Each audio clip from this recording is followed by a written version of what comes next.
बिस्मिल्लाहिर्रहमानिर्रहीम अस्सलामुअलैकुम या अली हक हैदर। उम्मीद करना तुसीं सारे भरा ठीक होवो ते अल्लाह ताला तुहानूं सारिਆਂ ਨੂੰ ठीक रखे जी। तो अज डेट हो गई है जनाब 13/7 महीना 2025। ठीक है जी। जिस तरह के सारे भरावां नूं पता है कि फ्लड अपडेट चल रही है, मौसम जिहड़ा कि काफ़ी ज़्यादा ख़राब है तो काफ़ी ज़्यादा फेक न्यूज़ भी चल रही ने अजकल कि दरियाए चनाब च कोई आंदा 10 लाख पानी है, किसी बंदे ने दरियाए चनाब का जोड़ा हैड मराला है वो ढा दिते है। बहुत ज़्यादा न्यूज़ां जिहड़ियां ने वो चल रही ने फेक। जिन्ने भी भरा मेरे चैनल ते मेरे फेसबुक पेज ते वो सारे भरा जिन्हां दे कोई वीडियो लंघदी हो मेहरबानी करो पेज नूं फॉलो कर लो, जिन्हां अगों यूट्यूब तो वीडियो लंघदी हो वो यूट्यूब नूं फॉलो कर लो। ठीक है। ये रिपोर्ट जनाब head Marala, head Khanki, head Qadirabad, head Trimmu, head पाइनात तक दी।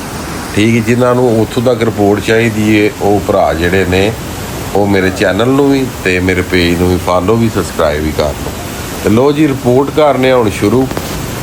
रिपोर्ट जनाब अज की डेट दे विच दरियाए चनाब दे कोल हैड मराला दे मुकाम ते जनाब पानी है 52,000। जिहड़ा थल्ले पानी डिस्चार्ज हो रहा वो पानी जनाब 42,000, हानकी जनाब 32,000, कादराबाद जनाब 32,000 ते त्रिमू जनाब 20,000। ठीक हो गया।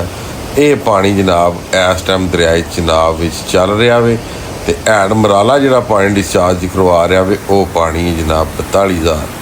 तो जिन्हां भरावां ने फेक न्यूज़ां सुन के फ़ोन करने ने ते इन्नियां बंदियां दे फ़ोन एक इकल्ले बंदे को नहीं सुनिया जाता। इस गल्ले करके जिस टाइम ही कोई अलर्ट न्यूज़ आती है वो वेख लिया करो तो सुकून दे नाल सो जाया करो फेक न्यूज़ां सुनने दी बजाए। तो मज़ीद जनाब अज दी वीडियो अज दा व्लॉग करने खत्म। मैनूं दिओ इजाज़त। नैक्सट वीडियो आने तक ज़्यादा ज़्यादा अपना ख्याल रखियो, अपनी खास दुआओं दे मैनूं याद रखियो। इंशाअल्लाह मिलने किसी नैक्सट वीडियो दे नाल।